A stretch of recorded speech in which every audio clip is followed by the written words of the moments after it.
கிறிஸ்துவுக்குள் பிரியமுள்ள சகோதர சகோதரிகளே, பலன் தரும் தேவன் எபிசோட் 1298க்காய் கர்த்தரை துதிக்கிறேன், மகிமைப்படுத்துகிறேன். இந்த நாளிலும் நீதிமொழிகள் 1 அதிகாரம் 23வது வசனத்தின் ஒரு பகுதி சொல்லுகிறது, இதோ என் ஆவியை உங்களுக்கு அருளுவேன், என் வார்த்தைகளை உங்களுக்கு தெரிவிப்பேன். என் ஆவியை உங்களுக்கு அருளுவேன். பரிசுத்த ஆவியானவர் உங்கள் மீது வருகிற பொழுதுதான் நீங்கள் பலனடைவீர்கள். பரிசுத்த ஆவியை பெற்றுக்கொள்வதற்கு பிரதானமாய் நமக்கு தேவைப்படுவது பரிசுத்தம்தான். அடுத்து மூழ்கி ஞானஸ்நானம் எடுக்க வேண்டும். வேத புத்தகத்திலே அது தெளிவாக குறிக்கப்பட்டிருக்கிறது.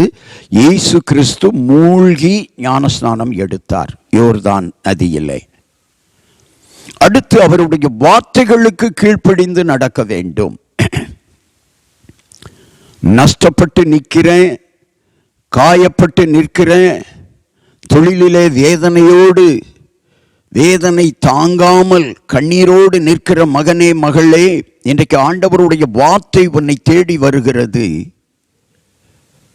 நீ கர்த்தருடைய ஆவியை, பரிசுத்த ஆவியை பெற்றுக்கொள்வாயானால், பரிசுத்தமாய் ஜீவிப்பாயானால், கர்த்தருடைய வார்த்தையை கற்றுக்கொண்டு கை கொள்வாய் ஆனால், கர்த்தர் உன்னை கனம் பண்ணி மேன்மையாக வைப்பார். உன் தொழில் ஆசீர்வதிக்கப்படும். உன் நிறுவனம், உன் கடை, உன் வியாபாரம் ஆசீர்வதிக்கப்படும். கண்களை மூடி ஜெபிக்கலாம். யாரெல்லாம் பரிசுத்த ஆவியை பெற்றிருக்கிறார்களோ, தகப்பனே, அவர்களை உயர்த்துகிற தேவன் என்பதை அவர்கள் உணர்ந்து கொள்ள கிருபை செய்யும். பரிசுத்த ஆவியை பெறாதவர்கள் பரிசுத்த ஆவியை பெற்றுக்கொள்ள ஆவிக்குரிய ஆலயங்களுக்கு செல்லட்டும் ஐயா.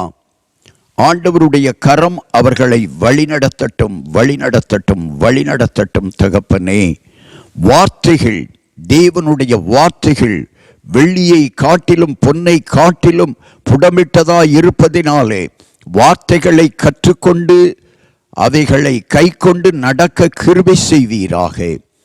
வார்த்தைகளை கீழ்ப்படிந்து நடக்க, ஹல்லேலூயா, எல்லா வார்த்தைகளும் ஆண்டவரே உம்மிடத்திலிருந்து வந்த காரணத்தினாலே வார்த்தைகளுக்கு கீழ்ப்படிந்து நடக்க உதவி செய்யும். தேவனுடைய கரம் யாரெல்லாம் பரிசுத்தத்தோடு, பரிசுத்த ஆவியின் வல்லமையோடு, ஹல்லேலூயா, உம்முடைய வார்த்தைகளுக்கு கீழ்ப்படிந்து கை கொண்டு கற்றுக்கொண்டு அதை கடைப்பிடிக்கிறார்களோ அவர்கள் எல்லாரையும் மேன்மைப்படுத்தும், கனப்படுத்தும், உயர்ந்த அடைக்கலத்திலே நிறுத்தும்.